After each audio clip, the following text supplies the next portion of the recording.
Decíamos, al terminar el video anterior, que Smith fue un pensador que, en primer lugar, revolucionó el concepto de la moral. Para él, el egoísmo era el motor de la prosperidad humana y la solidaridad, lo colectivo, un obstáculo para ella. Pero a la vez, fue un pensador honesto, que buscó, de buena fe, diría yo, casi con conmovedora inocencia, un mundo más libre y más lleno de posibilidades para todos y para todas. Esta idea de Smith como un pensador progresista tiene que ser colocada en el contexto de la época en la que vivió, en donde las posibilidades de las personas para ser felices, para desarrollar sus proyectos de vida, incluso para poder concebirlas, era algo absolutamente poco frecuente. Smith tuvo la sensibilidad de darse cuenta de que si la humanidad no evolucionaba hacia un modo de vida que diera más espacio al desarrollo de las fuerzas y las energías individuales, estaba condenada a la infelicidad, a la frustración, a la opresión, a la pobreza y a la desesperanza. De algún modo, fue uno de los creadores de la idea de que era posible cambiar la realidad a través del esfuerzo, de la dedicación y del trabajo, y que el hombre podía vencer a la naturaleza, vencer al poder, sobreponerse a todas las limitaciones de su propia biología y alcanzar, aunque sea de modo breve, aunque sea de modo limitado, algún grado de felicidad y prosperidad. Pero el liberalismo, lamentablemente,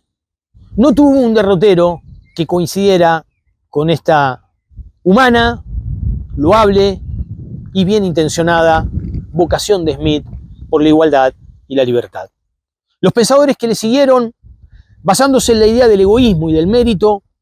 de algún modo lo que hicieron fue justificar el poder imperante, justificar las fuerzas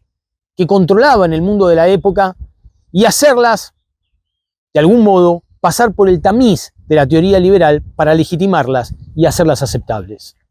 Esa transformación del liberalismo de una utopía de liberación en una ideología de opresión, explotación y dominio es la historia que deberíamos contar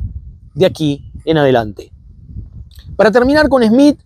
diremos algunas cosas interesantes. Él nunca se propuso ser un economista. Murió estando orgulloso de su condición de filósofo,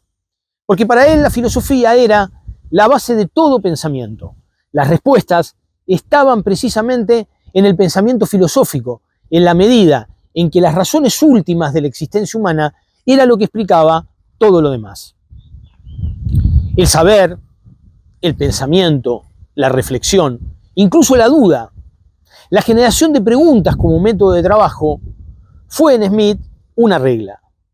Y nunca, jamás, fue empleado del poder establecido, ni de las corporaciones económicas,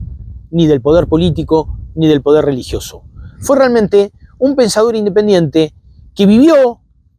pensó, escribió, envejeció y murió viviendo de su propia producción intelectual. En ese sentido, fue un modelo que otros en el futuro intentarán copiar e imitar. La figura de Smith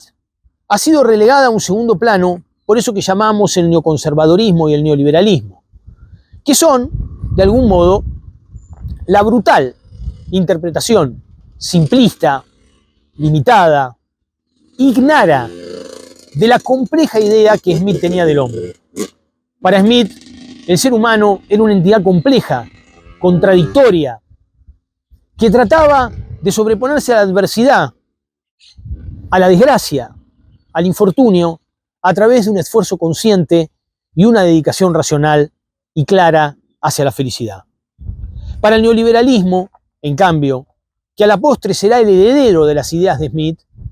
la infelicidad, la desgracia, la pobreza, la opresión, son el signo de la certeza de que los mejores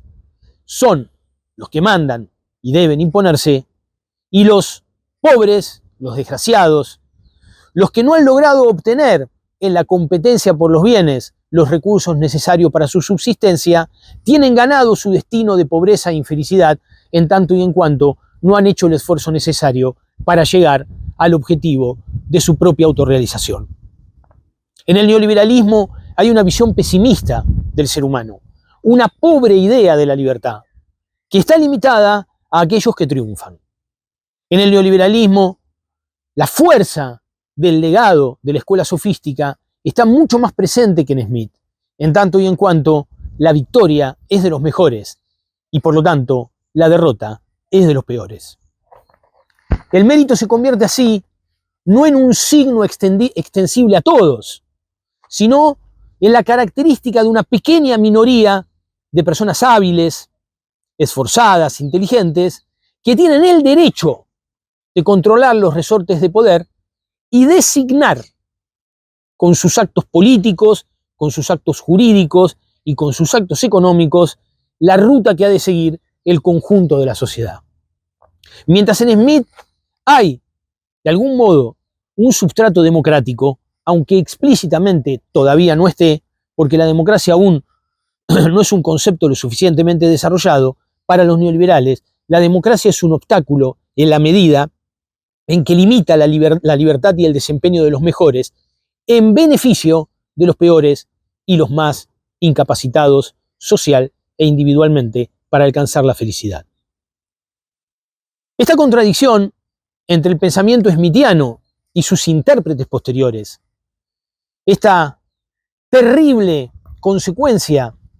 de las interpretaciones a posteriori de las ideas de un gran pensador, bueno, será la historia que deberemos contar en los próximos capítulos. Pero no quiero olvidarme de terminar contando la siguiente anécdota. Smith murió en 1790. Murió en el mismo pueblo en el que había nacido, en la casa de sus padres, y sus ingresos, muy limitados, tenían que ver con el desempeño por herencia del puesto que su padre le había dejado. Smith, el gran defensor del mercado, de la libre competencia, de la libertad de comercio, terminó sus días cobrando impuestos en el puerto de Edimburgo. Estas contradicciones, creo que hubiesen sido saldadas por Smith con total naturalidad, en tanto y en cuanto él nos hubiese dicho, y bueno, hago lo que en este momento de mi vida, cuando mis fuerzas y mi inteligencia flaquean, puedo hacer. Y por lo tanto, si trabajando como funcionario de aduanas puedo ganarme legalmente y honestamente la vida, pues entonces seré funcionario de aduanas y no tendré ningún problema en trabajar para el Estado. Una gran enseñanza para quienes creen que el dogmatismo, la falta de practicidad, el humanismo que acepta en el hombre errores e imperfecciones, para los que creen que una idea dogmática vale más que 1000 realidades, es una excelente lección que deberíamos tener en cuenta para el futuro.